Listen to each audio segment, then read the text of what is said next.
night is the Rangers Journal night. Good evening everybody and welcome to the Transfer Journal. My name's Scott Mackay and I'm your host for this evening. To my left I've got the handsome Dino. Dino, how are you? I'm very well, thank you, buddy. How are you doing? Aye, not bad at all. And down below me we've got the ugly Mitch. Mitch, how are you doing, pal? I was having a good day until I seen your face, but Dino's made it better. How are you, mate? Alright? Okay, mate, no bad, you? Aye, can't complain, nobody listens. I know. Right, so I thought tonight we would have a chat about the transfer window so far. Have a look at potential ins, potential outs. Can't wait to talk about Dessers leaving, Mitch. That's going to be a laugh. There's I have feelings, you know. Well, the scouting teams put together some slides on players that we could sign if we've got a transfer budget. Obviously, we don't know if we do or we don't. So we need to wait on Paddy Stewart to come out and tell us that on Thursday or Friday, whenever it's going to be that he comes out and talks to the world. So Mitch, where are you at in terms of Rangers' finances and the transfer window, and what's your thoughts just now? I'll be honest, and I said this obviously off cam. I genuinely see us making 3 signings, call it 2 functional signings. You know, one of them's going to be centre back or defensive cover. Wouldn't be surprised if it was two bits of defensive cover. One with maybe the option to buy in the summer, obviously, to replace Leon Balogun, who we would assume is probably not staying on. You know, mixture of father time, age, and, you know, it's got to be done now. Sorry, but sentiment out the window. And then maybe one young up-and-comer, maybe somebody like a Lyle Cameron or somebody that's a player for the future. You know, somebody that is going to be, I don't see any first-teamers necessarily, like, out with the experience, which I would assume would be loan players. I don't think we're going to be out there, and realistically, we are probably, in my own opinion, I think, as a squad, given the youth players that have just moved out on loan between Robbie Fraser, obviously Cole McKinnon, I honestly think we're probably still 4 or 5 bodies light, but I don't really want bodies in just for the sake of bums on seats. Aye, that's fair, mate. That's fair. Dino, what about you? Same question, mate. Oh, I mean, it's all want new players and things like that, but I think there's an amalgamation of reasons as to why we don't have anybody in yet. I mean, you've got to factor in potential compensation fees getting paid, and also got to factor in, well, if we're going to be signing players for a manager that's essentially not going to last. So, you know, so I can't really see us going and making any signings, permanent signings. If anything, it's just going to be loans to cover the void that's been left in the positions that have got the players injured. That's basically where I'm at.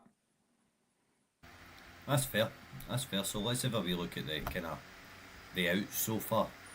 Obviously, Jose Cifuentes, Mitch, I know you're going to have some engaging opinion on Jose Cifuentes. He's the permanent deal being rumoured, it's not going to be done. Yeah. Where you at on Cifuentes? Do you want to make another chance when he comes back in the summer? Absolutely. Bring him back, play him properly, and give him a fair crack at the whip.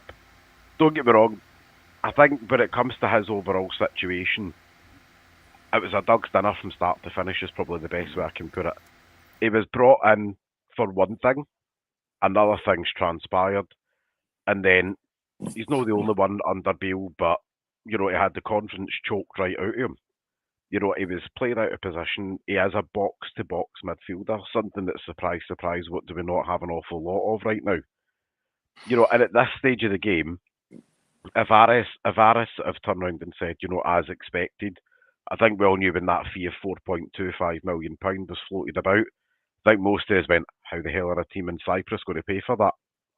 You know, but so what's the point in letting him sit out there? Yes, it's been great. He's had 6 months and he's had a really, really tidy loan spell. For those that aren't aware, go check out what he's been doing this season because he's been doing absolute pieces out there.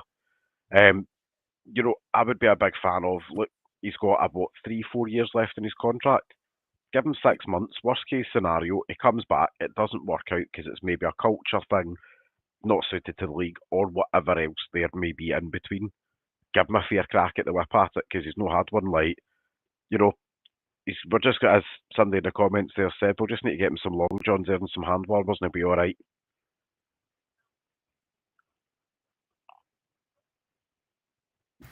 Aye, that's fair, mate. That's fair. That was RFC 72. Just make sure some thermals and hand warmers. Dino, I'm going to come to you on Ben Davies. There's been not an outcry. I think that's a bit too complimentary to Ben Davies to say there's been an outcry for Rangers support to bring him back. Where you are on his future?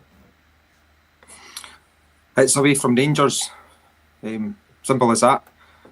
I really genuinely hope he never puts the top one ever again. He's down south performing well. No brainer for him to stay here. As far as I'm concerned, just not cut out for Scottish football. Simple as that. He's went back down to England and found his level, which he obviously where he was at before he came to ourselves. So makes sense for him just to get a permanent move. That's where I'm at. Aye, definitely, mate. Definitely. I couldn't agree with you anymore. I think he's one of these as well. There's a lot of sounds that it will be made permanent. I think it's just going to be, will it be done now or will it be done in the summer? Mm-hmm. Yeah, I mean, at the end of the day, it doesn't make any difference because he's on loan till the end of the season anyway. So, if it's now or at the end of the season, I'm sure he'll not be bothered either way. As long as it's it's done. And before the summer starts as well, so we actually have the money in for him to actually then invest in players ourselves for our squad. That would be handy because we know sometimes at Rangers these things done as black and white as that, and they do tend to take a while to get over the line. So let's just hope it's over the line before the season finishes. Definitely.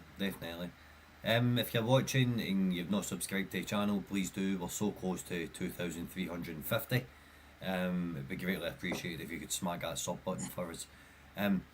Boys, I'm going to miss out Robbie Fraser and Cole McKinnon, right? They're very self-explanatory moves. They're out on loan till the end of the season. One, Cole McKinnon's got a contract, he'll probably leave unless he really impresses. Robbie Fraser will be back, he's got another year.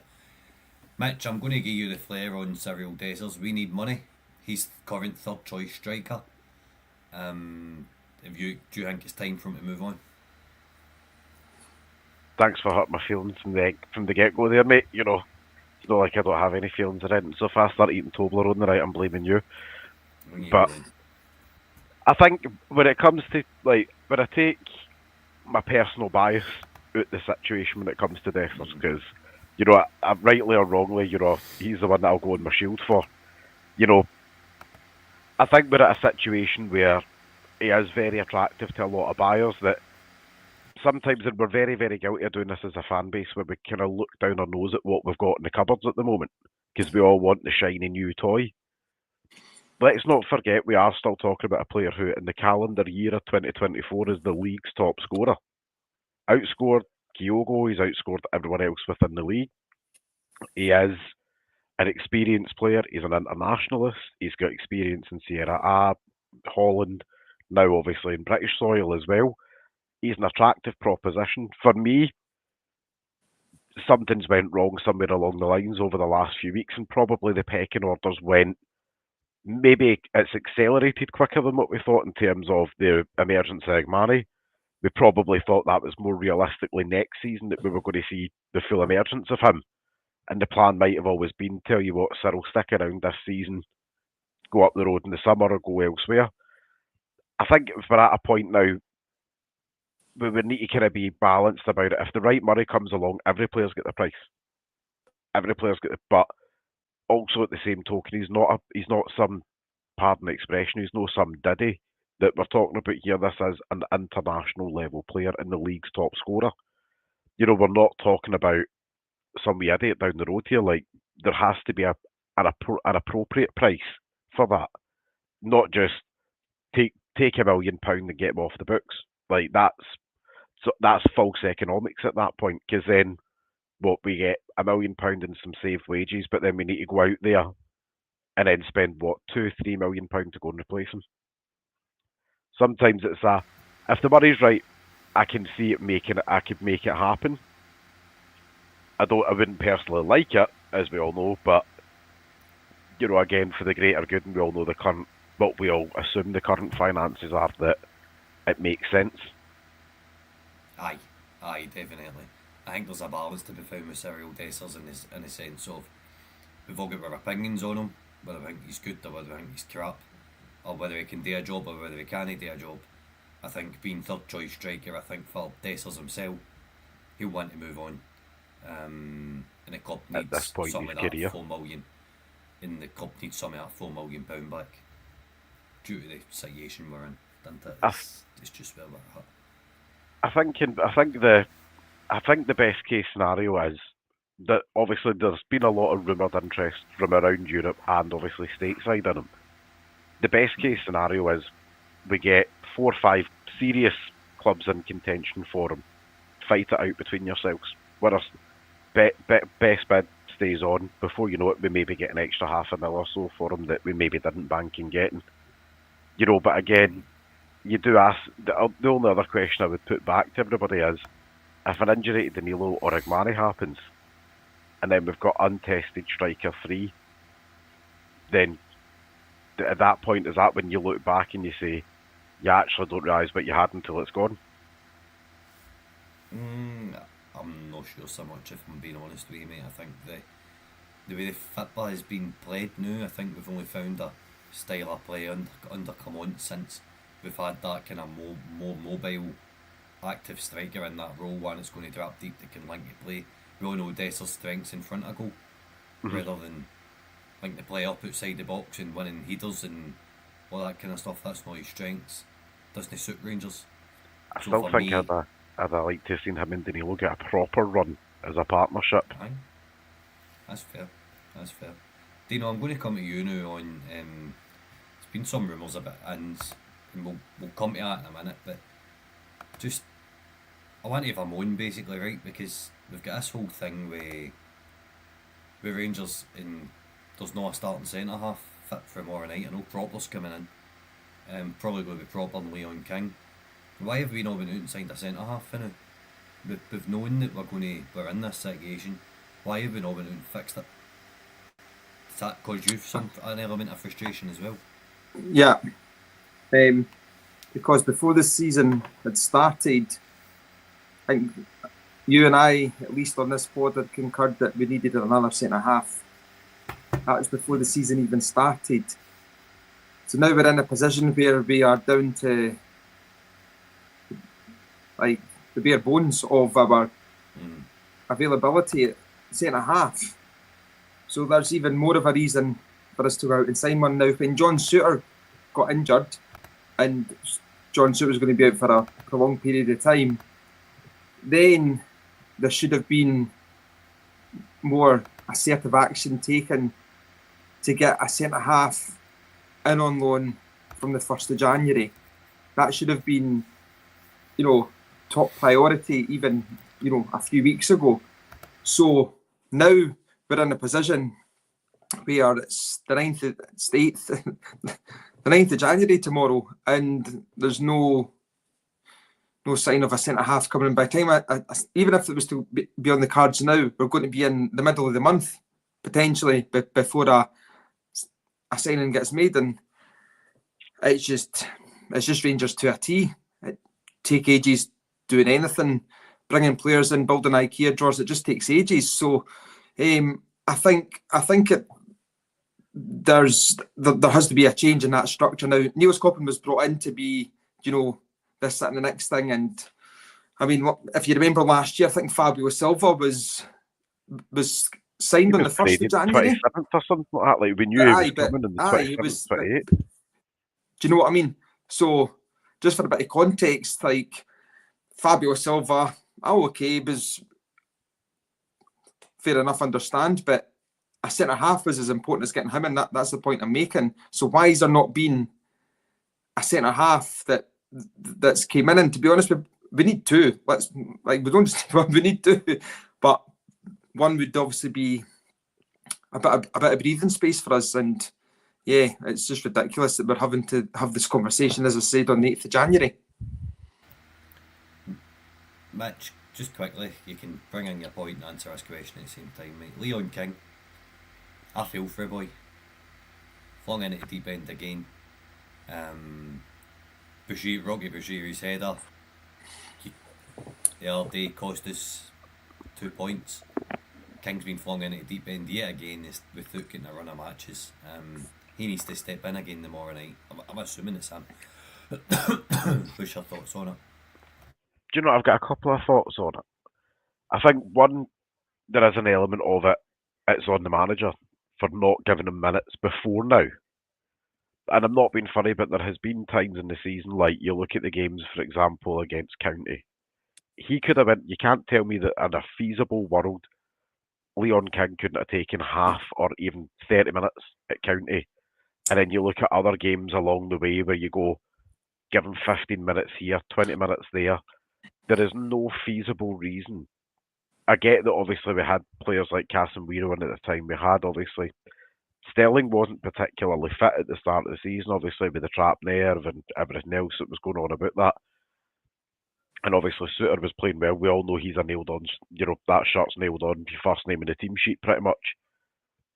But there was opportunities there that, there was a couple of jerseys, and I think it speaks volumes for maybe how well he's rated at the club that we're already past the point of being at the bare bones before he's put back in.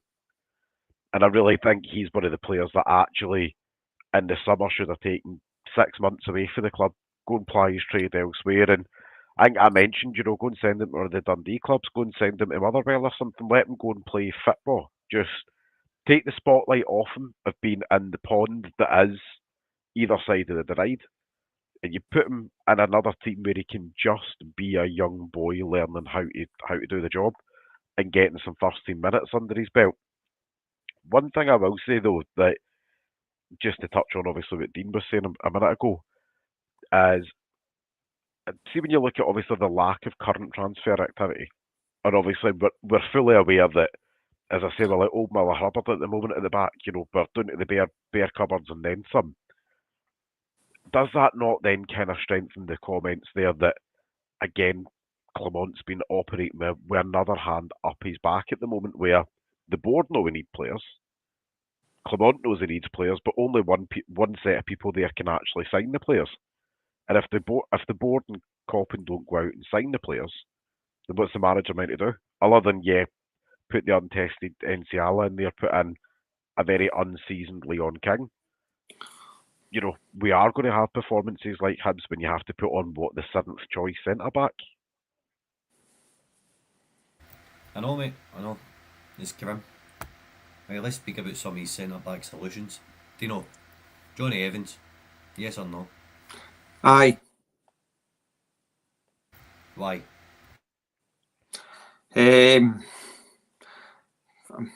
Multitude of reasons. He's a very, very well respected person in the game. He's experienced. He's a winner. He can defend. He can head a ball. He can pass a ball. What he lacks in pace, he makes for upstairs. So, and he would slot in to that back line without ease. Wouldn't need a couple of months to get used to the surroundings and remember his teammates' names. Fair enough. Fair point. Mitch, Nico Katic. Ship sailed. Don't romanticise another ex-player. Don't get me wrong, if it was a 6-month deal, awesome. Like, if it was a short-term cover option of, look, we're bringing Katic back, and he's been playing, and I will say, a lot of people don't necessarily understand, he has turned into a seasoned international player out in Switzerland. He's carved out a very good career, and he's not a daft wee boy anymore who left us. He's now 28, he's seasoned, he's an international, but I just think it's a little bit too much a romanticised situation. It was deemed not good enough once before. I mean, would I mind it? Not really, but at the same token, is it a first choice option? Probably 4th, 5th, 6th choice for me. See if he was signed today and he was playing tomorrow, I'd be quite happy, to be really honest with you. Yes, to stage him up with this fucking centre back crisis. Do you know Ryan Porteous? I know why you're laughing. No. That's a fair enough answer, mate. That's a fair enough answer. Right, Mitch, we're linked tonight with another one, Richard King, the Cavalier FC. What's your thoughts on this, boy? Do you like it? They thought of a project player, or do you think we need a stopgap? For me, I think the only answer is now, most of us, let's be honest now, obviously, you know yourself, I do quite a bit within the scouting, but try to find much analysis and data on the boy is like hen's teeth.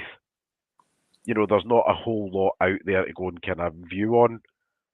There's a couple of clips of under what looked like an under 21s game between Jamaica and America. It looked pretty tidy, but again, compo videos make every player look fantastic.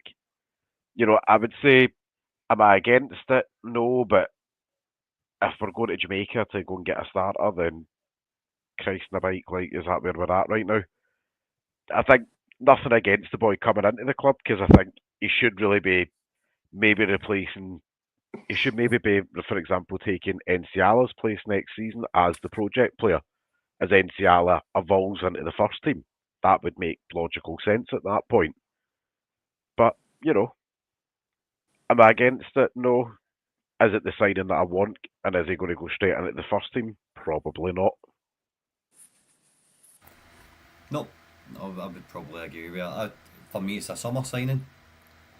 You bring him in pre-season, you let him settle. Joe Gelhardt, I'm going to say a quick yes to that for obvious reasons. Leo Cameron, I think we could all pretty much agree across the board that that's one that we would all like to see. The other two, Marco Soldo and Isaac Price, aren't happening. And Graham Reynolds, I think that speaks for itself. Excuse me, gents. Right. So on to some of the players that the boys at the Copping Report have whipped up for us. This guy Shin Yamada. Mitch, you'll know just as much as me about him in terms of what the lads have said. I've seen some of his goals.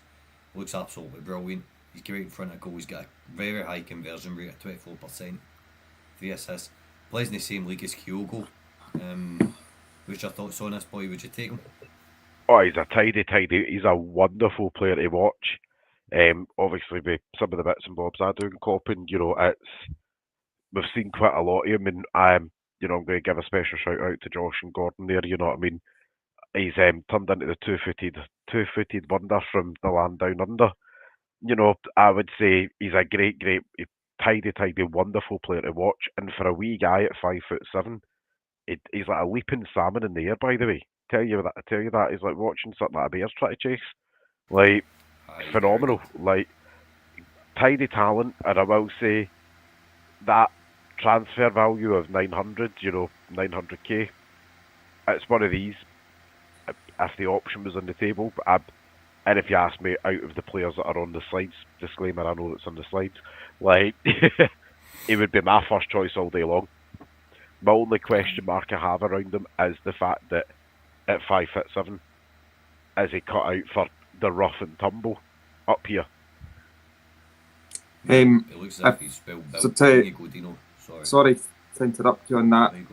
Kyogo is about 5'7", and he's about 2 stone, and he's done alright in Scotland. That's a fair point. For me, this boy is the Cyril Dessers replacement. He's very quick.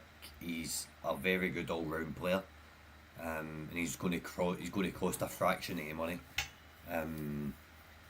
RFC 72's just come in. He says the most headed goals in the J League was 7 last season.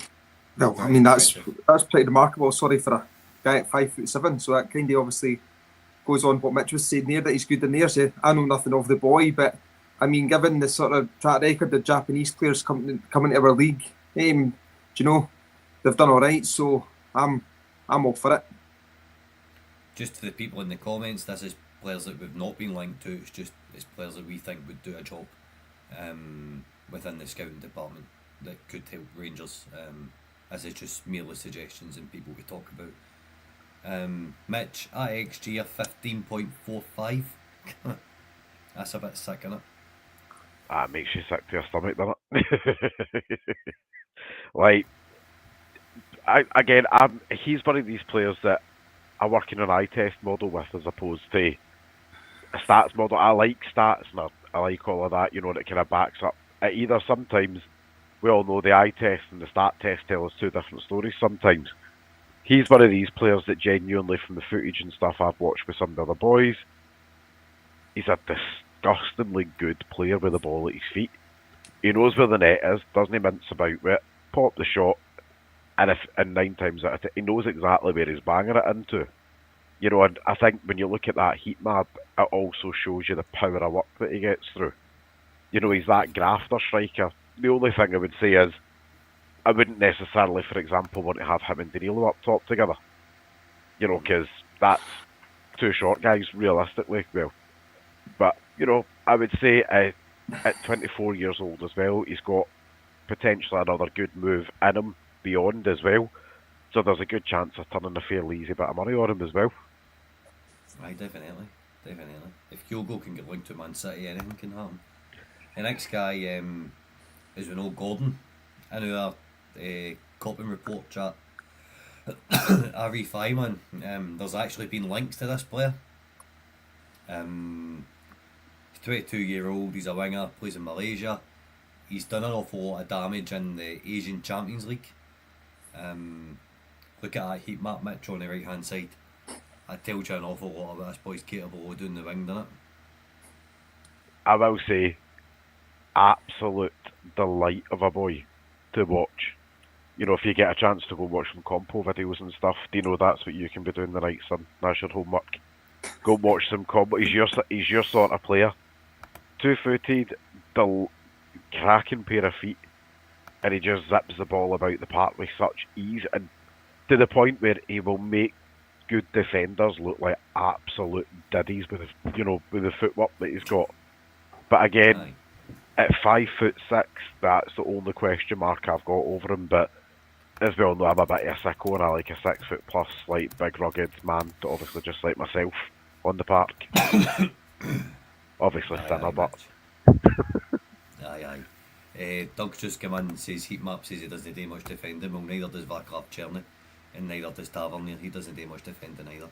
I think that's to answer Doug's question there. Is that not what we have what we pay defenders to go and do? Aye, exactly. We don't need right backs that sprint up the ball all night long, Dougie. Dino, the boy he's available in a pre-contract now. We can sign him for free. His average match rating is 8.26 out of 10. Is this somebody that you would like to potentially see coming in the summer? I know you've only had a glance at these kind of players, but are they impressing you at all? Aye, they are, and we've got to be realistic. These are the markets that we've got to be shopping in now. So it's about picking the best ones of these markets that we're in, and stats are pretty remarkable. And the ages of these players, pre-contracts, even if we were to pay, you're probably talking under £1 million. And 2-3 years down the line, you could be making a good bit of profit on that, transferring these stats to our league and Europe and stuff. And by going by what Mitch has said, sounds like the type of player I think that would potentially excel in an environment at Ibrox. Definitely, mate. Definitely. That's what RFC 72 is saying. It's not with talent, but commercially it could do a job for us because he's huge following in Malaysia, which brings more income to the club, which helps us sign more players. But I also think as well that the commercial aspect shouldn't be undersold either, though. In terms of when you look at outside club sponsorship, you start looking at, what is the global audience for the club, not just the Scottish, because sponsors and brands are all about what is your captive audience, what is your worldwide reach. If we're wanting, somebody that's a 900-year-old betting company to come in, that's how you attract the new investment. That's how you get, Chinese tech firms, this is how you get Far East investment into, shirt sponsorship and stuff. Aye, definitely, mate. Next one I want to speak about is the centre half. Joo-Sung Kim. I've been watching a lot of Squid Games, so I'm nearly getting confused with that name. He's a Korean centre back. He is 850,000 transfer market. 25 appearances. Played a lot of minutes. Good passing accuracy, 93%. Tackles won, 75%. He's a no bad height either at 6'1". I think he's left footed going BC, Matt Mitch. He is left footed, he's natural left footer. He's Dino's sort of man as well. No nonsense, no mucking about at the back. Up, clear your lines, and then start to build from the back when you've got control. But look at that, Mitch. Look, aerial duels won 64%. That just arouses me, because I think we're probably 46% of our best is. Do you get what I mean? It's like one thing that we lack is centre halves that win headers. Oh, they can head a ball. Do you know, it's very, very similar to the boy that went off to, was it Munich or Leverkusen? Very, very similar in stature. RFC 72 will know who I'm talking about there. Is that the guy that was at Napoli? Yes. He's quite, attribute-wise, he's very, very similar. He's a big, mobile unit, but he's a defender first, like, no-nonsense defender, like. And it, if you base that transfer value of, say, 850k up, round that up to even $1 million, give or take, you then look at what Kim Min-jae had when he was in the K-League. You look at the money that he moved to Germany for. You snip a player like him for even £1 million quite easily in 18 months. It makes you that back tenfold. Aye, definitely. Yeah. Gordon's come in, says that he's got better numbers than Kim Min-jae for when he was in the K-League. So I like the sound of that, because I thought that big Korean centre half was different gravy at Napoli. But to me, this is all well and good, boys. But to me, we're probably the only one that's going to leave initially in the next maybe week or two is probably going to be Dessers, isn't it? So we need to sell him to try and fund some of this. No, Mitch, am I wrong? Like, Dessers is the only one that's had a real link so far. Matondo's been linked to a Schalke, and Deville's been linked to a swap to Watford that's not going to happen. I noticed earlier on in the players, Scotty, Hadji was at the bottom, and you put Genoa next to it. Aye. I don't know how true that link is. I'll be honest, the links to that seem to be that Genoa were bought by a Romanian businessman, like big, fancy, loads of money, and rumour has it he wants a Romanian signing over there, obviously, for the homeland, and get the shop deals up. And I think realistically it'll take the boy for FDSB. He'll probably take the boy for Bucharest that was linked to us, more likely. But also there's been links to Germany for Hadji there as well, from likes of Gladbach as well. That's been a wee bit of a rumour that's no kind of stopped messing about for a wee bit. Aye, that's very true. Is there any more of these players that are kind of sticking out to you boys? We've got Lucas Ronier, who's a right winger. Ronier is a wonderful player. Is he? When you go tell us about him. Ronier, he's very young, and he would be here probably for season 1, I would say, very much as a project player. And I would like to see him being as, for me, he would probably shadow somebody like, Bajrami, for example, or shadowing, but then the idea of having obviously two wingers under the learning tree isn't a bad place to be, especially when you start to look at the likes of Tierney moving on potentially next summer.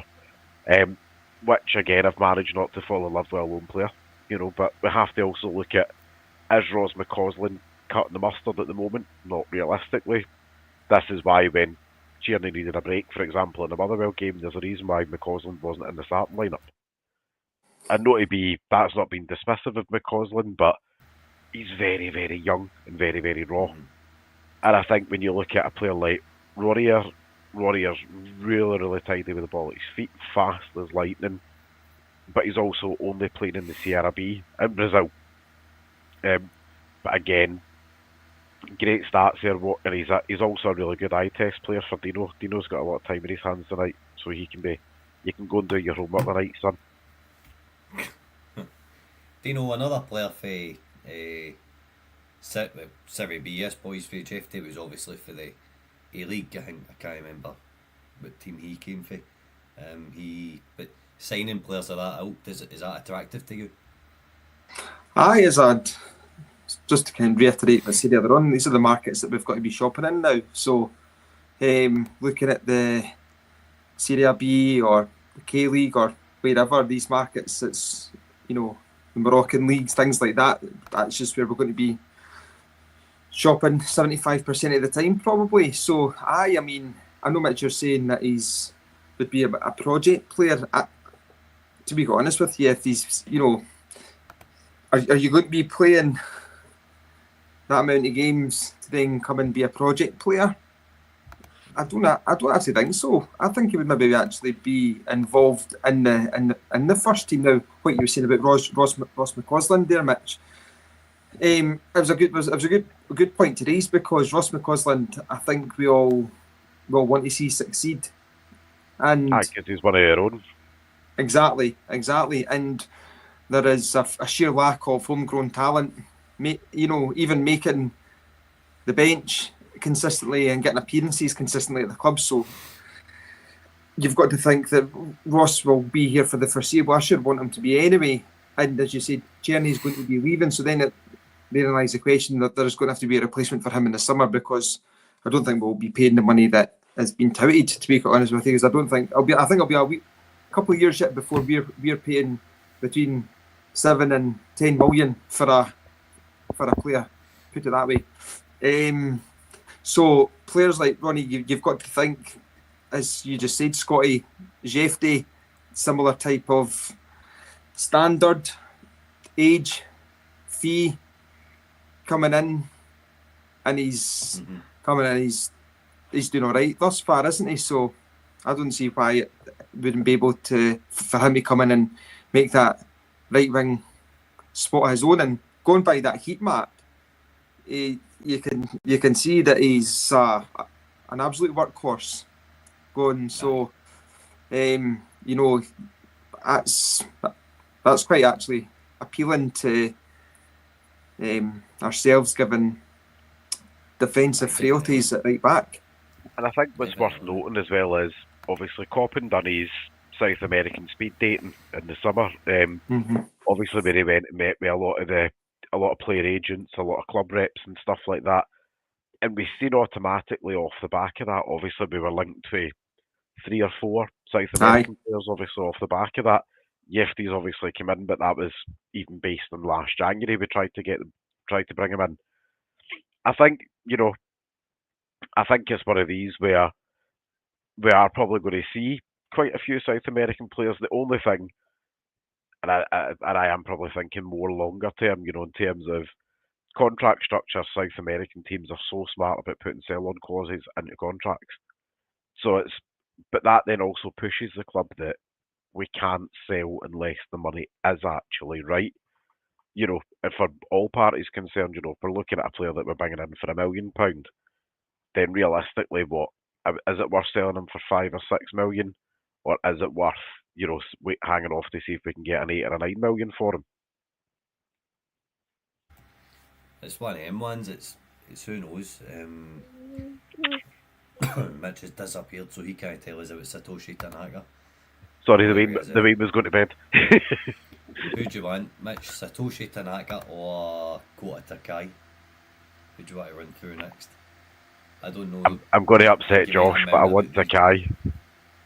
Right, okay. Tell us about Takai, very, very similar to Kim Sung-lee that we seen a moment ago. Takai is a big unit. He's 6'4", so he's a big bitty boy. He's still also only 20 years old. You know, 24 appearances and a very competitive J League this season. You know, he goes in and gets about his business. He plays with a maturity beyond his actual years. Right, okay.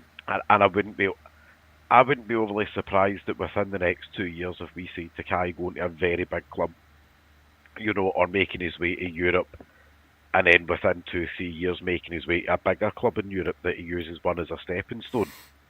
That the only thing I would say is, I think for a big boy, at 6'4", he probably could still be doing with filling out a little bit. But again, he's only 20. We've got time there that we've got time to fatten him up a wee bit there, and get a bit of beef on him. But very, very tidy, very, very technical. But he's also he's quite a robust player. He's not one of these where you watch him go up for a 50-50 ball and suddenly he does the back of his head.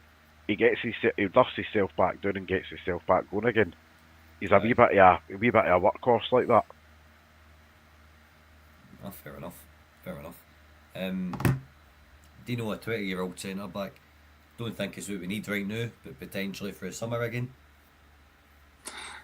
Definitely for the summer. Low risk, high reward springs to mind.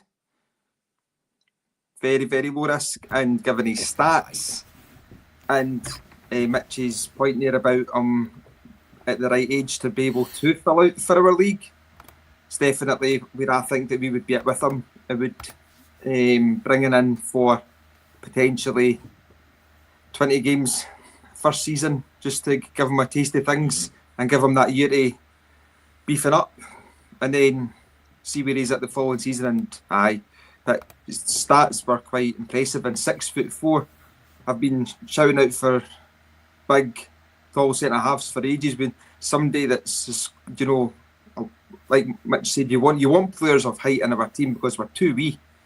And when we're defending set pieces, I'm not even going to go on about attacking set pieces, but when we're defending set pieces, one thing that we always seem to lack is height when we're defending them. And having somebody that's 6'4", you're going to be dominating, aren't you? Like a sore thumb, you know what I mean? You're going to be winning a lot of headers, aren't you? That's that. I mean, I'm not wanting to stand beside him, put it that way, if I'm in the opposition, you know what I mean? Based on the now looking like him up at his knees. But, but he's also just a big physical presence. And I think something we struggled with, and just to be really, really, really crass about it, is athleticism at the back in terms of players that can jump.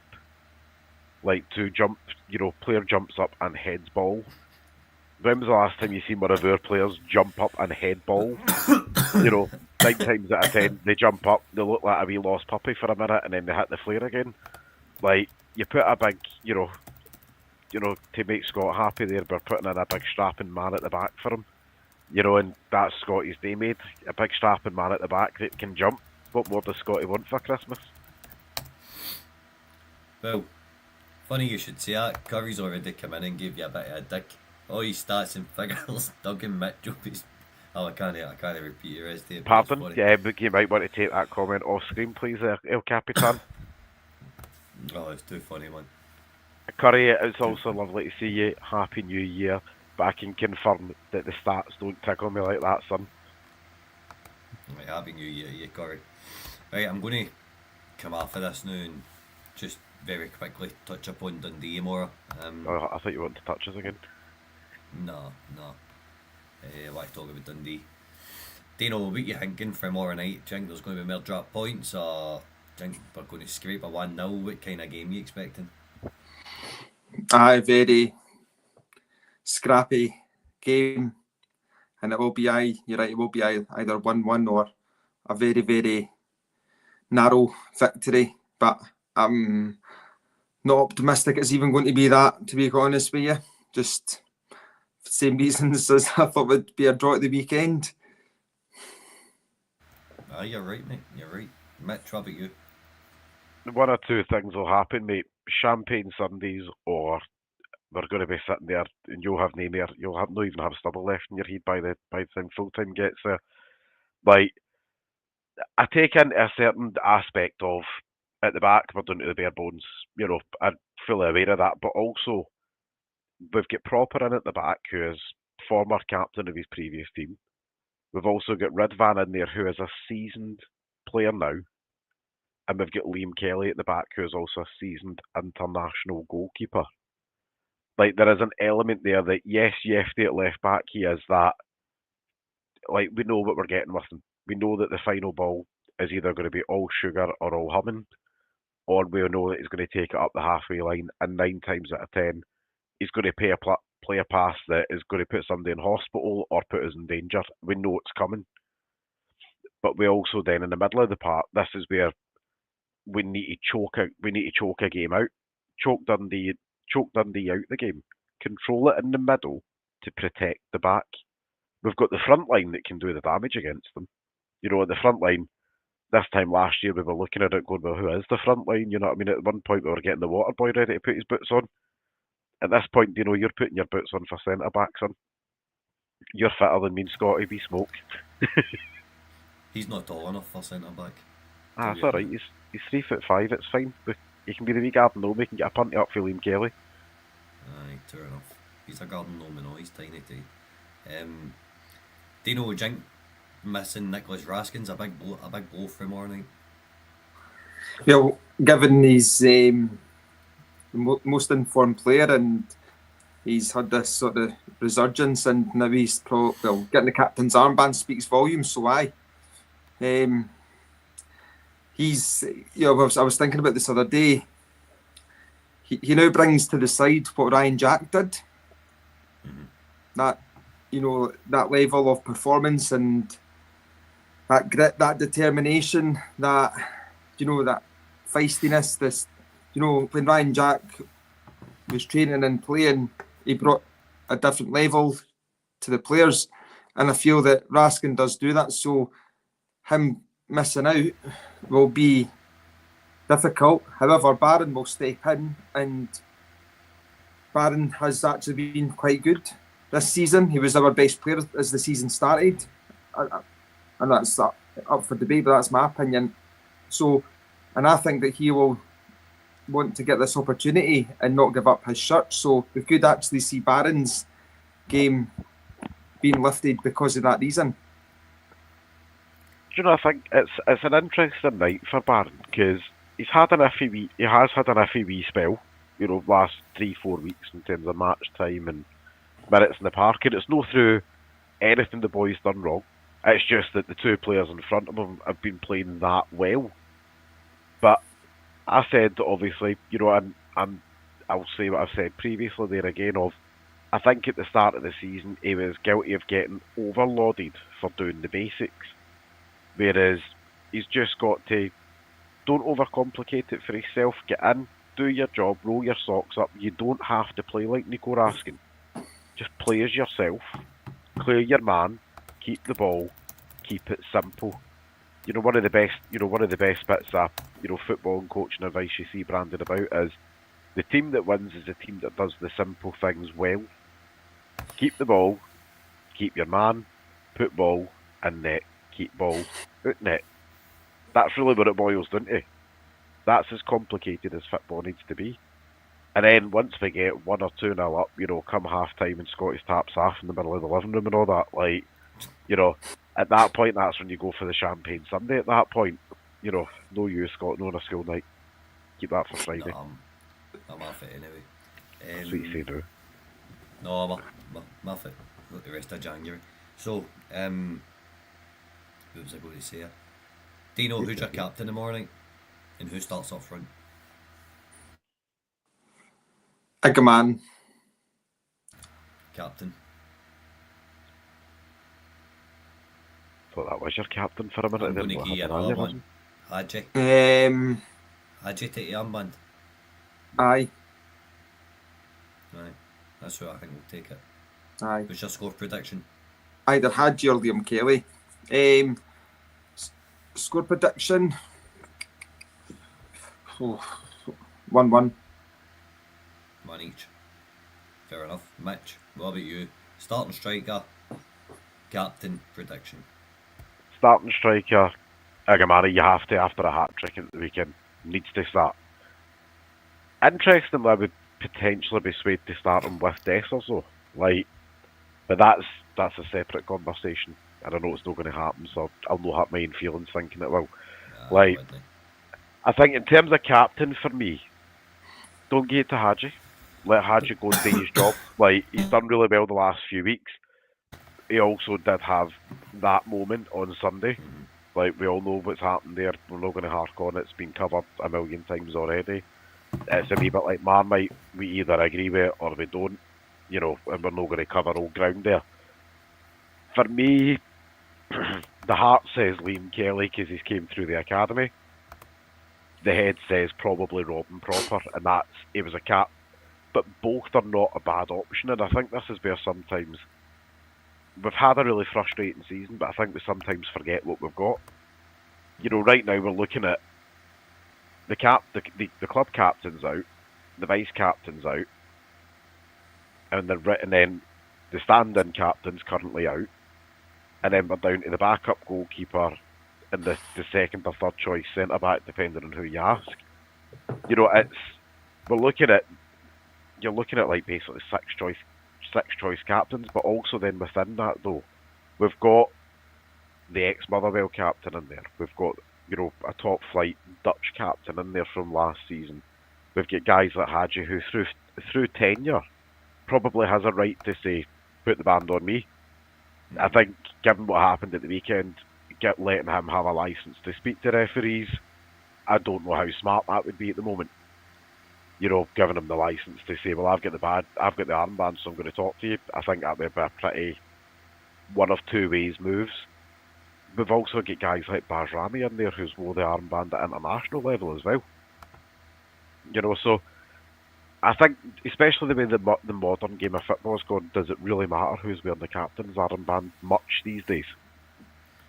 Because really, you're just the focal point for the team to speak to the referee. That's all you really are, is the mouthpiece. Right. You know, and for me, I'm old-fashioned. I quite like an outfield captain. You know, Stefan Kloss was the exception. You know, but I prefer an outfield captain, so for that reason, I would probably go Robin Proper. Fair enough. What about you? I just Who's think your captain? For me, it completes a comeback. So comebacks, and you get Hadji. I think he's been treated at the club's nothing short of disgraceful.